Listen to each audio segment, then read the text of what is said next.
Hello YouTube, this is Legendary here with a quick rundown video of all the nations and giving you inside details of how every nation works and what is the best blessings and all that and stuff. Because I've seen other videos and YouTubers out there, the really famous ones like Red Ox and the Game Hunter, they basically just read the bio and then they just state their opinion and like what they pretty much a little bit here and their information, but they don't go to the core, and that's the thing I really dislike. So I'm gonna explain everything and what they missed out. Let's begin. I'm not gonna read any of these things, but I do want you guys check them out. Please pause the video if you guys wanna, read this. But if you have the game, you pretty much know what it does. But this is an extra inside detail. So let's begin. Chinese, they're mediocre. Here's why.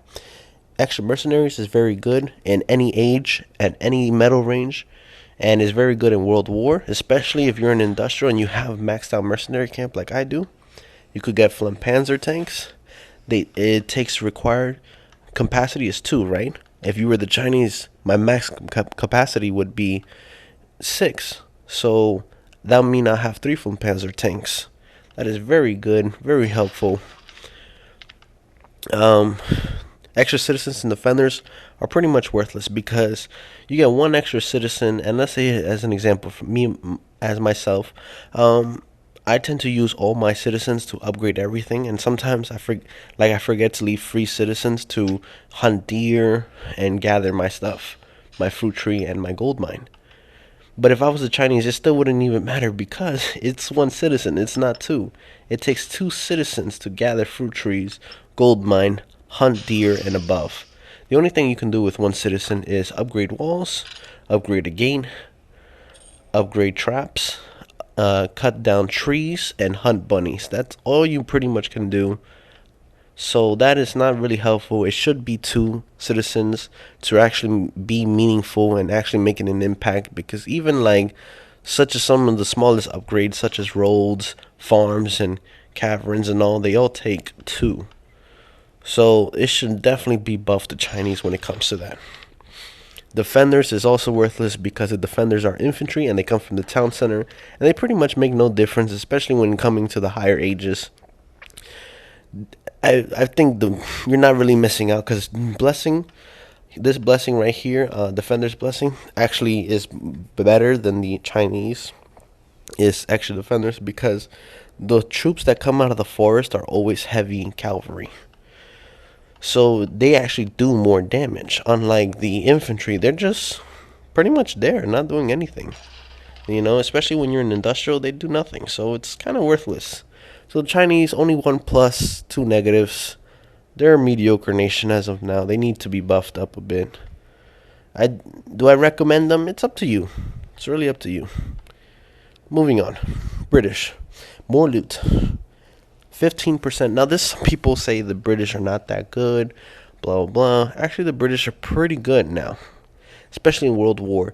The loot and longbowmen unique unit buff is really good.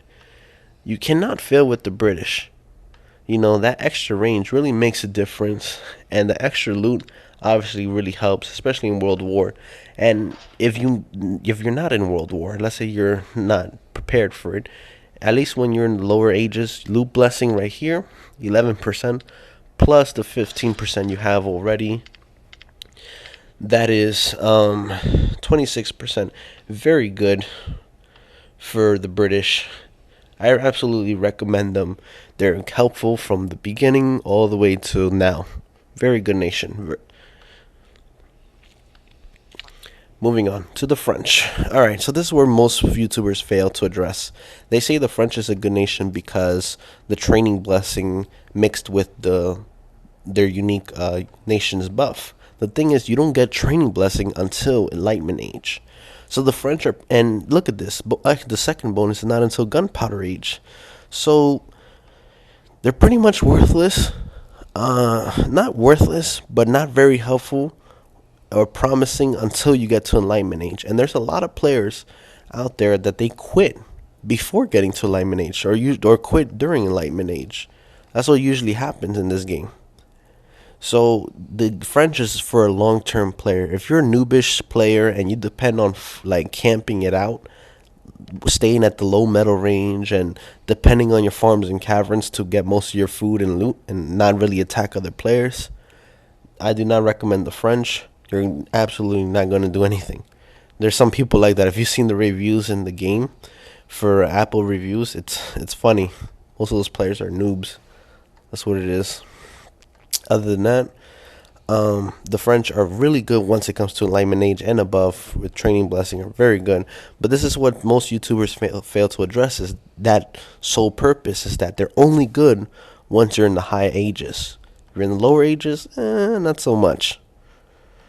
But now you guys know French overall, pretty good nation, good for the long-term player, not so good for the short-term player. Moving on. Germans. Duration of the rally is doubled. That also people tend to not address, or YouTubers tend to address. The duration of the rally is when you click on anything on a rally and your troops rally up and they highlight in yellow. That's what it is. And when they're highlighted in yellow, they do slightly more damage. They shoot a little bit more faster, and they do a little bit more. They take a little bit more of a hit too. So for every other nation, it's like 7 seconds. For the Germans, it's like 15, 14 seconds, doubled. So that's very good for the Germans. And the Teutonic Fury, I think, is the best unique bonus they have because it's 15% more damage. And I believe that stacks up. I'm not too sure, but I believe it stacks up. And it's very helpful in World War. You'll do tons of damage. And if it's, don't take my word for it if it stacks up, but if it does, that's very good. With the unique unit infantry bonus, deals 20% more damage. Very good. Tremendous amount of damage. Germans are the second best nation when it comes to World War. As a nation just outside of World War, they're pretty good. They're really good. There's not really too much flaws with the Germans at all, really. The only flaws is probably just dumb AI. But that's Big Huge Game's fault, not the nation's fault. So, other than that, Germans are a really good nation. Moving on to the Greeks. Worthless nation, guys. Do not go with the Greeks. Here's why. 5% of the refunds part of the upgrade costs, and instantly finish upgrades and general recovery 15 minutes, under 15 minutes for free. 5 plus 5 minutes per age, right? So in industrial age should be 35 minutes. But the thing is, do I get a 5% refund from 7 mil gold? Really? That's an insult. First of all, if you see in the gold right here in the top left corner, it's 7.5, my maximum gold. And I haven't maxed my markets, as you can see. 7.5. And it's already 7 million. 5% of that? So Big Huge Games is basically saying, here, we don't care about you. Here's only 5%. When you can be getting 25%. Which obviously so much better. But it is what it is, and it's garbage. It's a disappointment. So I recommend you do not go to the Greeks at all. They're bullshit. And then 35 minutes of a speed up costs 35 minutes to speed up, and that's only when it's at 35 minutes. So I have to wait 11 days, 23 hours, and 25 minutes so I can speed up the last 35 minutes. If you already waited like nearly 2 weeks, why care about those 35 minutes? So Greeks, absolutely worthless nation. Clickbait at its best. If you're the Greeks, switch out now. Japanese, one of the better nations. They're not the best. Here's why. Talent Center shoots at invaders. I wish the damage was a little bit more balanced out when it comes to certain units attacking, because it takes so long to destroy a tank, and that's not so good. And it's, then again, I don't want them to be too overpowered. They need to tweak that a bit, mess around with it, balance it out, So the town center is kind of worthless at the moment when it shoots at invaders, but increase the length of peace treaties is very good. But it's not, I recommend, it's not good when you're Empire and higher. Because once you're in the Empire League, as such as I am, to Dynasty, it's worthless because you're going to get attacked through your peace treaties. But if you're in Kingdom or less, you're not. And if you're in Industrial Age, here's another bonus. Negotiations. Minor, major, and maximum peace treaties are all increased by an hour. What are they? Minor, if you get 1 or 2 starred. Major, if you get 3 or 4 starred. Maximum, if you get 5 starred. And they're all increased by an hour. When you get hit like for 1 or 2 stars, you get an 8-hour peace treaty. That increases to an hour, so it's 9. Major, 3, 4 stars, you get 12 hours plus an hour, 13. Maximum, if you got 5 starred, you get 14 hours plus an hour is 15. But if you're the Japanese and you're below Empire, 25% of that's very good. Adding an extra bonus to 15 hours, 25% of 15 hours is like about 3 hours, about maybe a little less. So that's pretty good overall. So that's like 18 hours nearly, maybe even 19. So really good for the Japanese when it comes to that. But big, huge games, again, bugs. It's not letting it become the better nation because once you hit Empire to Dynasty, your peace treaties are guaranteed going to fail.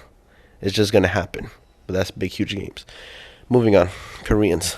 The best nation because of their unique unit. 40% more damage. Increases maximum war tactic capacity. Very good, especially in World War. And refunds lose after being attacked 10%. Some people will say that's not good, but if you mix that up every time with a storage blessing, very good. 27%, and 27 plus the 10% is 37% of your resources being given back to you. And especially me, here's a list. Look at all these attacks right here. Got stolen for tons of loot every time. That's because I'm in the high metal range, Industrial Age. So I get stolen for a lot of loot. I get hit by a lot of hackers, especially this guy right here. He's a hacker. So that's very good if I was the Koreans and I was getting nearly 40% of that back. Koreans are absolutely the best nation in Dominations of right now. Balanced in defense and balanced in the offense. Romans, pathetic nation as of right now. 10% maximum army size. It's good, I guess, but it needs to be buffed up to 15 now, and they need a second bonus. I wish the second bonus was something about mercenaries or the friendship, because if you're going to make the Romans have superior numbers and larger armies, then they should have a better friendship so they can get more maximum allied army size. But that's the thing, they don't have that. So the French actually kind of have what the Romans have, which is 9 extra infantry units called from their alliance. And if you're in a good alliance, such as myself, where you can constantly keep requesting and you're constantly going to be given troops, then you don't need to be the Romans.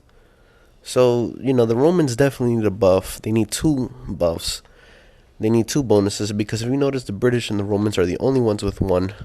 The British, I was thinking to have like more loot gathered when hunting and farming your gold mines and fruit trees.